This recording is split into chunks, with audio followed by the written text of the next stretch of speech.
orders all the time.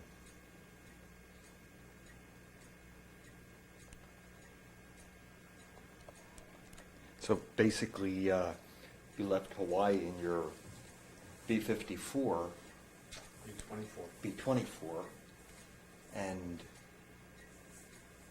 at that time you knew where you were going? They gave you flight plans?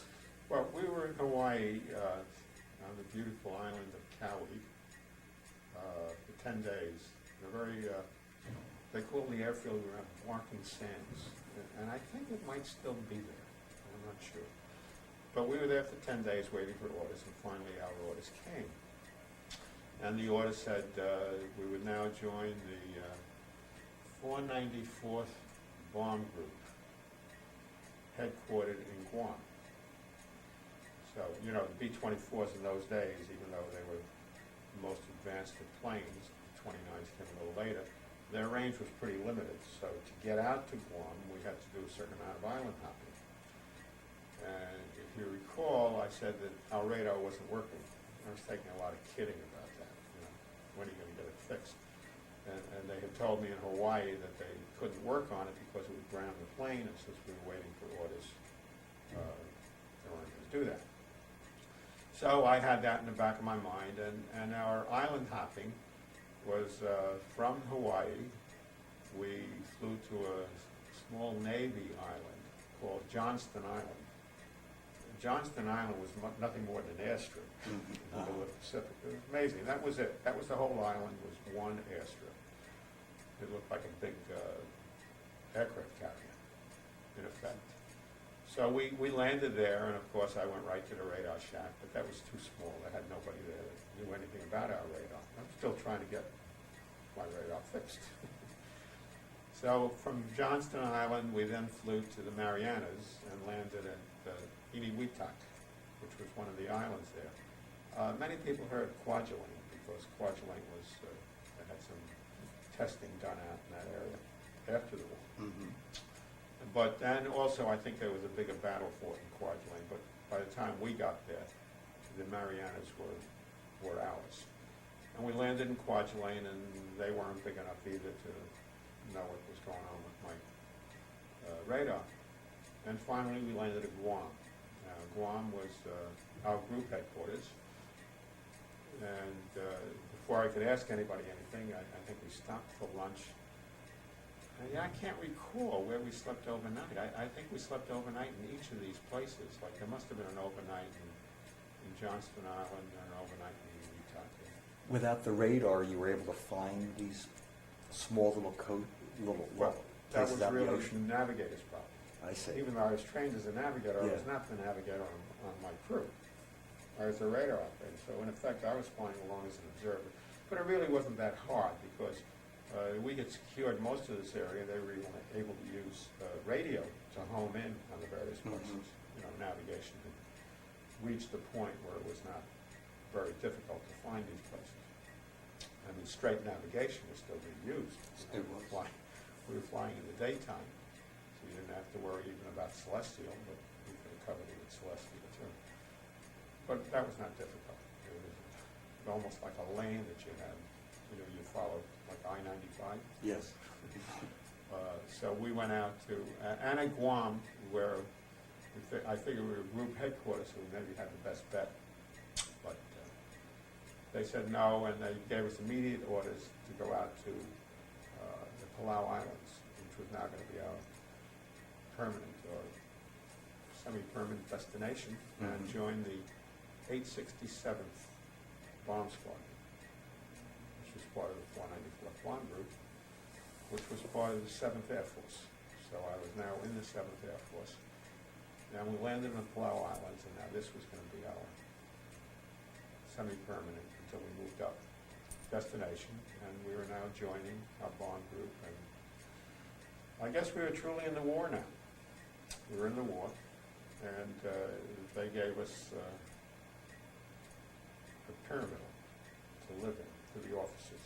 Remember, because we were in the new planes, there were 5 officers in our crew and 5 enlisted men, and they did separate us. So the enlisted men had their pyramidal, and we were in the officer section, and We had pyramidal, big tent that could house 5 people, 5 cots and everything. So, and then I'll digress for a moment and talk about the radar problem again, which I still have. Went down to the radar shack and told them about my problem, and instead of them saying, "Oh, we'll fix this," their answer was, "Wow, are you one of the guys, one of the crews that brought in these new radar planes?" I said, "Yes." And I said, "Well, we don't have the tech manuals yet, so we can't do anything with them, but how would you like to give our boys a little lecture on this new piece of equipment?" And I thought that was pretty cute, because my MOS, stand for Major Occupational Specialty, was now radar operator mechanic. Those who know me are going to laugh when I add the mechanic. Mm-hmm. So yes, I was going to give a lecture, but in the meantime, we had to wait for the tech manuals to come, so that the plane was still not battle ready. It was battle ready, but it didn't have the radar.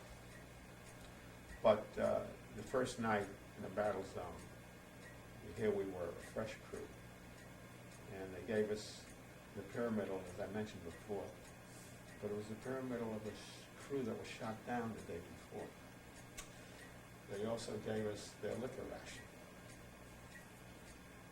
And we sat down that night and commiserated. Remember how really mature we were. We ranged in age from like 20 years to the old man who was almost 25. And we started commiserating, as I say, and we had this rum. In those days, I was a rum and coke drinker. I was a 20-year-old kid. But I didn't mix the drinks like the others did, but we had that style of spiking the drinks, where I started with a bottle of Coke and made a little room, and you poured some rum into it, and you drank it, and as you emptied the Coke bottle, you poured more rum in by the time you got finished. That was one of the 2 times in my life that I really got loaded, and don't know what happened. I really got sick. But the last I remember, I was sitting on my cot, and that's the last I remember. One of the crew members said, "Well, all of a sudden you just slumped over and went side to full," and that was the end. And I remember waking up in the middle of the night in this strange place and feeling very, very sick. And those of you who are squeamish, don't watch the next few minutes of this tape. I got up, and vaguely I remembered they had an outdoor shower someplace. The Palau Islands are 7 degrees above the equator, which makes it pretty hot area, and as I later learned, your consumption capabilities as you got into the tropics were not nearly as good as they were in the temperate zones further north. And we were sleeping in our shorts, and I remember there was a shower someplace out there, outdoor showers, and I had to go find it to see what a cold shower would do it for me. But on the way to the shower, stumbling, I threw up a couple of times, along the way. It was just a very, very sad and sickly experience. But I got myself under the shower and doused myself, but good. And after finding it, I found my way back, and I did get back in the right cot. And that was great, and that was it. Because when I woke up, everything was fine, except, I'm kidding, I was taken from the rest of my crew. That was the first of 2 times. If I get around to the second time later on, it'll be years later. But there we were. We were this crew out here, and I still hadn't had my radar fixed, and we flew, I think, 3 missions while we were there. We attacked an island called Yap, which was maybe an hour or so north of where we were. May not have even been. And I recall we didn't have our radar, so the first time over, it was all socked in. We couldn't see the ground, and that was what the radar was going to do. You have the radar, you see right through the clouds. But we couldn't see the ground, so they said, "Okay, come on home and bring your bombs." So bring your bombs home? That was sort of scary. So we discussed this, and I was with my original crew because the radar wasn't working. And the pilot invited comment. I said, well, you know, we're a new crew, can't be wise guys. They tell you to bring the bombs back, you know, it's safe. The bombs are not loaded. They're not, it's not the right word, not loaded. The bombs were loaded, but they weren't ready. The firing pin or whatever you Yes. had to do, they were still unsafe. Mm-hmm. So we said, okay, that's what they say, and that's what they do in this war, and we can't go wasting bombs. So we held our breaths, and Jim Mullaney, the pilot, and Bill Cargyle, our co-pilot, they brought in very nicely. We felt very comfortable, very relieved when we landed, you know. So we found out we were the only crew that brought the bombs back. Somehow or other, on this 1 hour or 2 hour trip, every other plane in the squadron had fuel problems. Oh. So they said, Uh-huh. we learned a lesson. We learned a lesson. We were not considered heroes by the other guys. We were considered jerks to come back with a full bomb load. Mm-hmm. But that was, we were too new. We were really too new. It was our first mission, and as such, we didn't think that we could buck the official SOP, standard operating procedures. Okay, but back on, I'm still trying to get my radar fixed. I go down there and they said, okay, we found out what the problem is, and but good news for you, and bad news. Good news, we found out the problem. It was the power cable. The power cable going into the radar. Well, that sense. You have substitute cables. You just put in a new cable and we're all set. Well, not exactly. The bad news is B-24s are built by Consolidated Vultee, which was an outfit then in existence, no longer in existence. But not all of them, because they were putting out so many a year, they subcontracted a bunch of them to Ford Aerospace, and maybe it was called Ford Aircraft at that time. Mhm. Yeah, the automobile company. So they built our plane, Oh. and their power cables were not interchangeable with the other power cables. Oh, jeez. This was my first introduction to words, to expressions like interchangeable and spare parts and stuff like that. You know, I always thought spare parts were just extras that you didn't use, but spare parts, as I later learned, you had to have an inventory of spare parts. And they didn't have any of the Ford power cables, so they had to send back to the States to get them. And that killed another couple of missions that we flew without the radar. But we survived, and I think I had 3 missions while I was in Palau. One was completely aborted, as I mentioned. So did I get credit for 2 or 3 missions? I don't remember. We were all pointing for 25. Mm-hmm. 25 was what they said you needed before you got a rest, and I think 50 is what you needed before you went home. It's considered a tour of duty. But of course, while I was in Palau, interestingly enough, is when VE Day came about. And that was quite an experience. Here we were sitting in the middle of the Pacific, in the middle of our own little world, in our own little war, Mm-hmm. and everybody back in the States was celebrating. The war was over. Well, I remember getting a letter from my mother, who sort of with tears on the page indicated everybody was celebrating. She was very happy too, but she knew that I was still in the middle of the war. Still in They were danger. Still shooting at us. Yes. You know, so it was like, yeah, it was great. You know, maybe how soon will they get these guys to come over and help us end this war with Japan?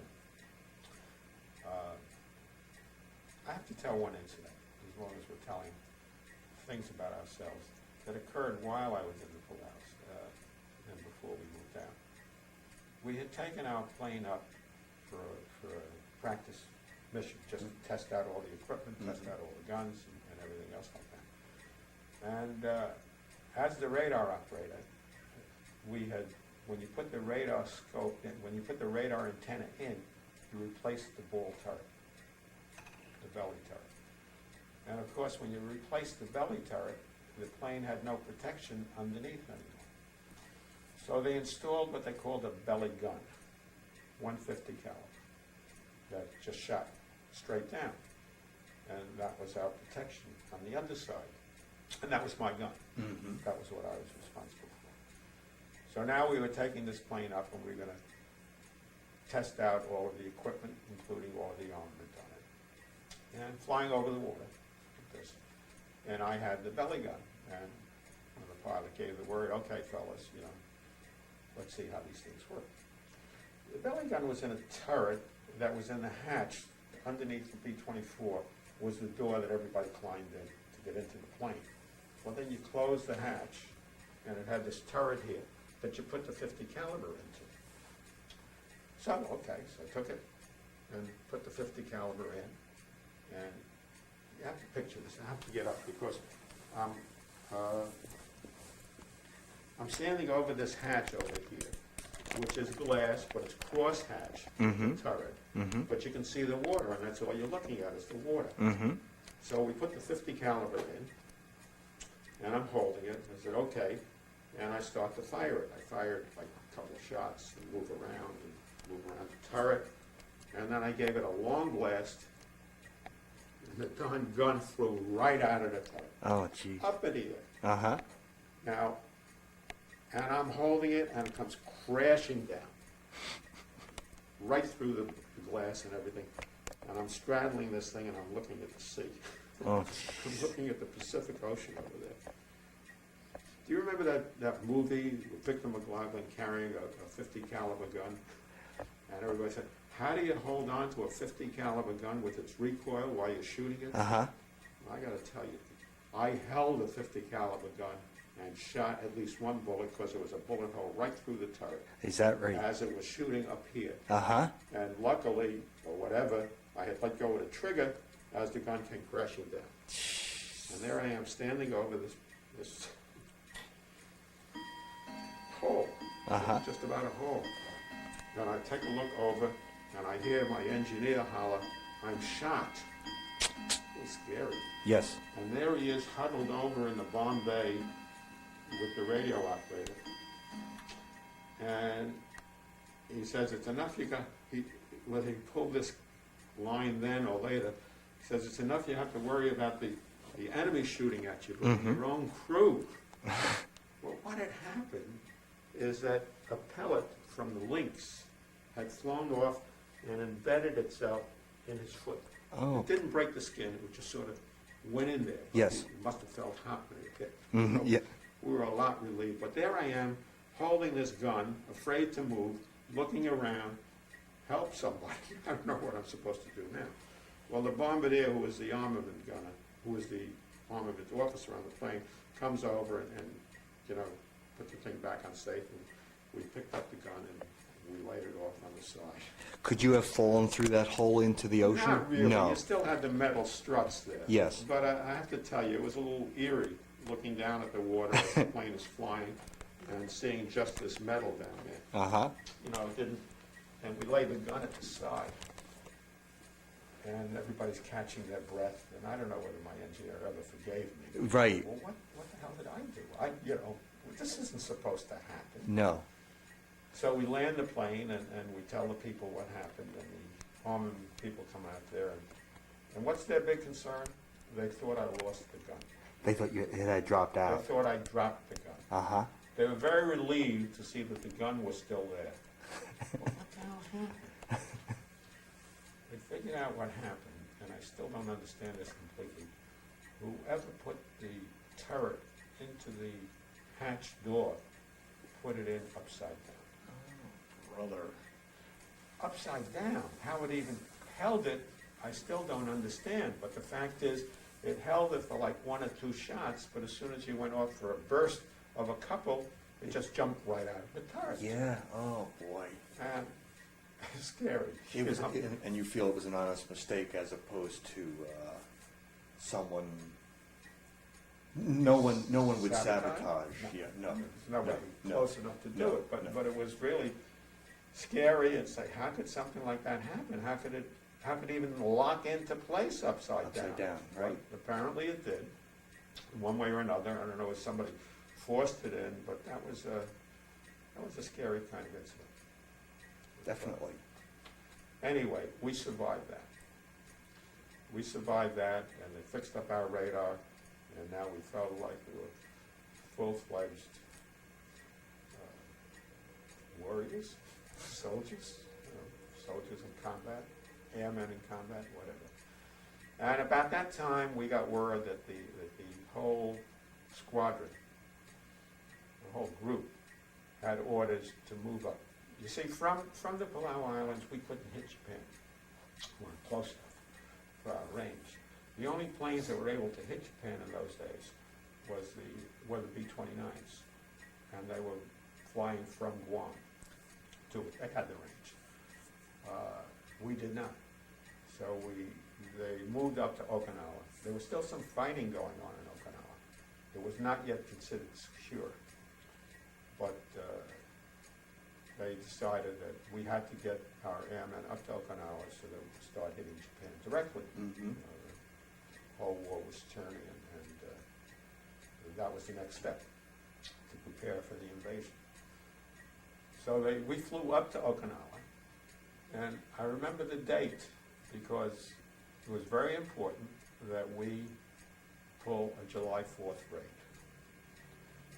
so that they could put this in the newspapers back home and celebrate Independence Day, and we were going to pull the first, what they called, heavy bomber raid against Japan. The B-29s were called very heavy bombers. Mm-hmm. The 24s and the 17s, and the 24s were really the workhorse in the Pacific. Had better range, even though it wasn't good enough for a lot of things, it was a better range than the 17s had. So that we got up there. We must have gotten up there on the 2nd or so, but the ground crews were coming up by boat. Oh, boy. So their ships, I should say ships, their ships were not scheduled to land yet, but they were determined that we were going to pull a July 4th raid on Japan proper. And yes, we did. On Honshu itself. Without the bomb crews, without the ground crews there. And I sometimes smile when I read nowadays all of the concerns about the maintenance practices of the commercial airlines and what have you, and think about the kind of maintenance that we had or had to forego. So we pulled our first bombing raid on July 4th from Okinawa. And it was successful. That's about all I could say, and everybody came back. You hit the main island? We hit the island of, let's see, Tokyo Is on Honshu? is on Honshu, and we hit the island below. And Okay. I'm not, But it has a lot of commerce, had a lot of commerce or a lot of... well, yeah, that's where Nagasaki was. Nagasaki. It wasn't Nagasaki, and I don't remember, I have to refer to my notes someplace. But Nagasaki's on that island? I believe Nagasaki's on that. Mhm. Kyushu. Okay. Kyushu, the island of Kyushu, Mhm. Kyushu. And that was the second main island to Honshu, wasn't Tokyo, although we hit Tokyo later on. So without delving too much into the actual sorties, there was I had 13. I think I ended the war with 13 bombing missions, or 11 before the atomic bomb was dropped. That's a separate story. One mission, or two missions, I guess I should refer to. One of them was the only time I was in a plane that got hit.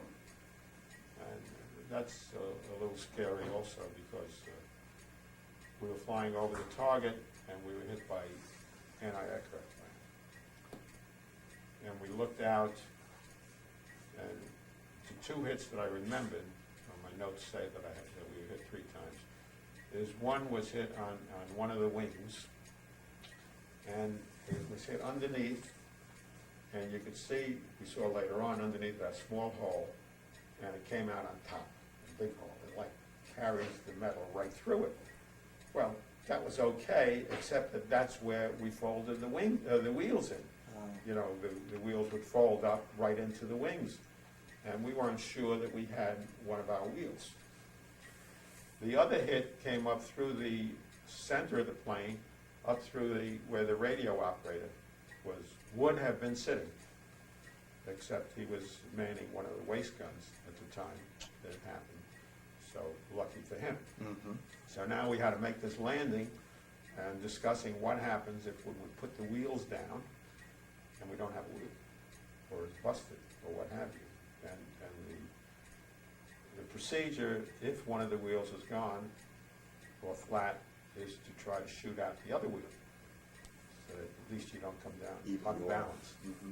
Well, as luck would have it, some way or another, it did not damage the wheel. So they both came down, and we were able to make a normal landing. One other thing, and I don't know how this is going to come across. I generally did not fly with my crew, with the crew that I trained with, because I was the